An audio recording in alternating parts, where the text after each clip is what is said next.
ప్రభువునందు ప్రియులారా, బాగున్నారా?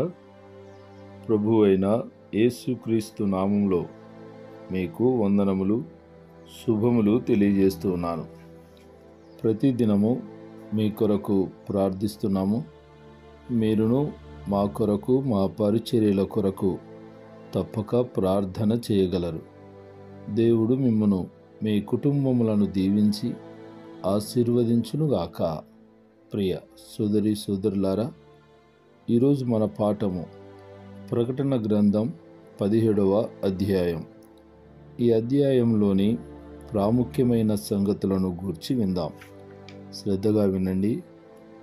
గత పాఠంలో 7వ దూత తన ఉగ్రతా పాత్రను వాయుమండలం మీద కుమ్మరింపగా సమాప్తమైనదని చెప్పుచున్న గొప్ప స్వరము గర్భాలయములో ఉన్న సింహాసనము నుండి వచ్చెను. వాయుమండలము అనగా వాయువు పైన దేవుని ఉగ్రత కుమ్మరించబడింది. వాయువు జీవరాశులకు, మానవులకు జీవనాధారం. వాయువు కలుషితమైతే ఏ మానవుడు కూడా బ్రతకలేడు. సృష్టి మానవుని పైన యుద్ధము చేయుచున్నది. నేడు ఎక్కడ విన్నా ఆధునిక మానవునికి వినబడుతూ ఉంది. కలుషితము, వాయువు, నీరు, గాలి సమస్తము కలుషితములైపోతూ ఉన్నాయి.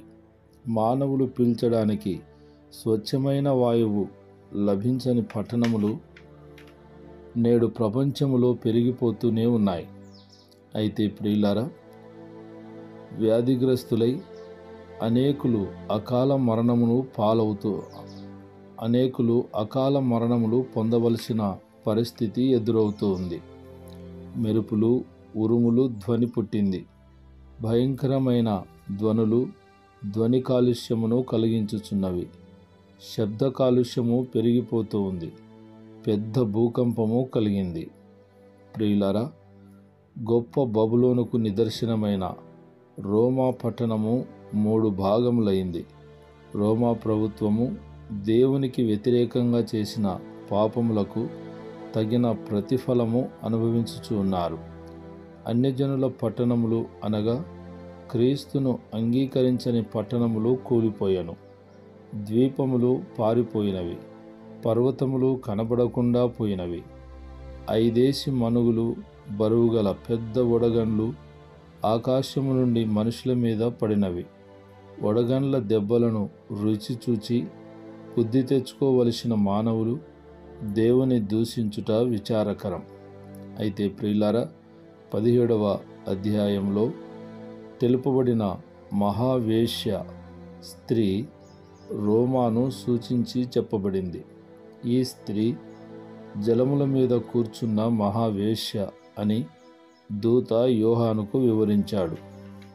ప్రాచీన బబులోనును, ప్రజలను, జనసమూహములను, జనములను, ఆయా భాషలు మాట్లాడు వారిని ఈ వేశ్య కూర్చున్న జలములు అని దూత ఇచ్చిన వివరణ ఇక్కడ కనిపిస్తుంది. రోమా సామ్రాజ్యంలో తన ఏలుబడి క్రింద ఉన్న దేశములను, ప్రజలకు సూచన. ఈ స్త్రీ ధూమ్ర రక్త వర్ణములు గల వస్త్రమును ధరించుకుని ఉంది. వివిధ ఆభరణములతో విలాసవంతమైన స్త్రీగా తెలుపబడింది. ఇది రోమా ప్రభుత్వము అనుభవించిన విలాసవంతమైన జీవితమునకు సూచన. అది సంపన్నవంతురాలైన వేశ్య వలె అనేకులను మోసగించింది. ఈ వేశ్య ధరించిన వస్త్రములు, ఆభరణములు పురుషులను ఆకర్షించుటకే. ఈ వేశ్య చేతిలో ఒక బంగారు పాత్ర ఉన్నది. ఈ పాత్ర ఈ స్త్రీ చేయుచున్న ఏహ్యమైన వ్యభిచార సంబంధమైన అపవిత్ర కార్యములతో నిండి ఉన్నది. ఈ స్త్రీ నొసట పైన దాని పేరు రాయబడింది. అది మర్మము. వేశ్యలకును భూమిలోని ఏహ్యమైన వాటికిని తల్లి అయిన మహాబబులోను. అది రోమా పట్టణము. ఈ పట్టణములో వేశ్యలు తాను నొసటపైన వారి పేర్లు, వివరాలు వ్రాయించుకుని విచ్చలవిడిగా వ్యభిచరించేవారు. భూలోకములో రోము దేశములను నాశనము చేయు మహావేశ్యగా ఉంది. మరియు ఈ స్త్రీ పరిశుద్ధుల రక్తము చేతను యేసు యొక్క హతసాక్షుల రక్తము చేతను మత్తిల్లి ఎండుటను యోహాను దర్శనములో చూచాడు. ఇది రోమా సామ్రాజ్యంలో క్రైస్తవ విశ్వాసులు పొందిన హింసలను జ్ఞాపకం చేస్తూ ఉంది. రోమా ప్రభుత్వము క్రైస్తవులను హింసించుటలో మహాహింసకునిగా పేరుగాంచింది. పరిశుద్ధులను హతమార్చి వారి రక్తమును త్రాగినంత పిపాసి కలిగినదని వర్ణించబడింది. యోహాను ఆత్మవశుడై ఉండగా అరణ్యమునకు కొనిపోబడ్డాడు. ప్రవక్తలు ఇట్టి అనుభవమును కలిగి ఉన్నారు. అరణ్యములలో గొప్ప ప్రవక్తలందరూ దైవ దర్శనములు పొందుకున్నారు. మహావేశ్యకు పెట్టబడిన పేరు మర్మము. బహుశా ఆ మర్మము మహాబబులోను అనగా రోమా పట్టణమని గ్రహించుటయే మర్మమై ఉన్నది.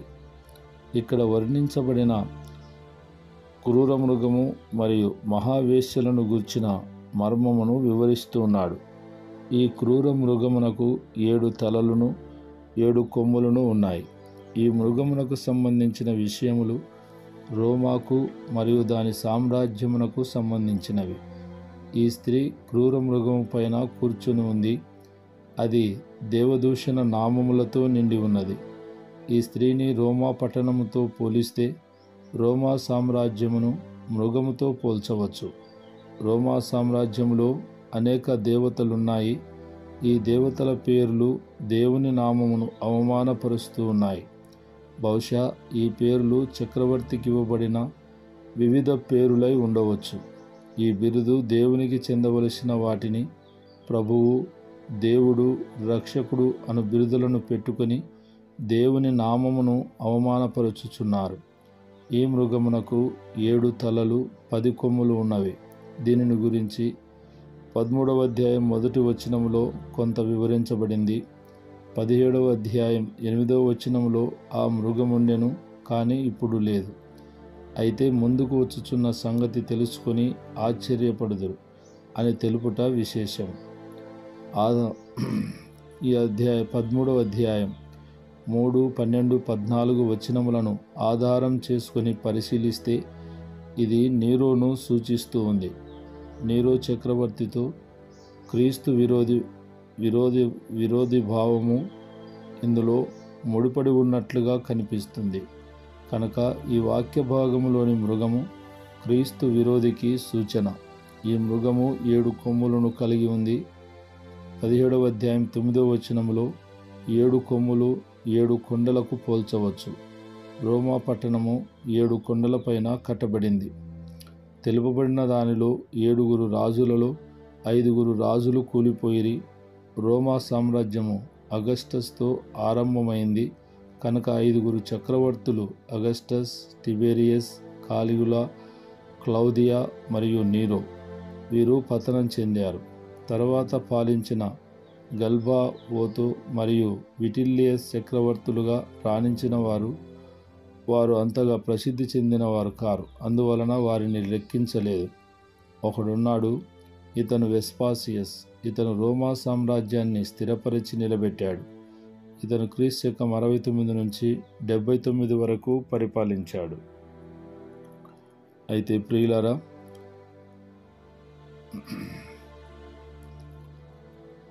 12 నుంచి 18 వచనంలో చెప్పబడిన 10 కొమ్ములు 10 మంది రాజులకు సూచన.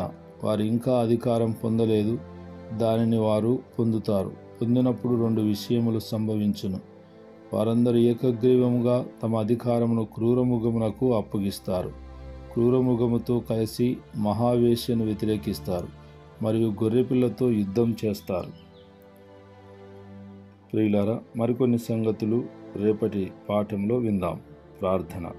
జీవం గల తండ్రి, మీకు స్తోత్రములు. ఈ మాటలు వింటున్న బిడ్డలను దీవించమని యేసు నామములో ప్రార్థిస్తున్నాము తండ్రి. ఆమేన్.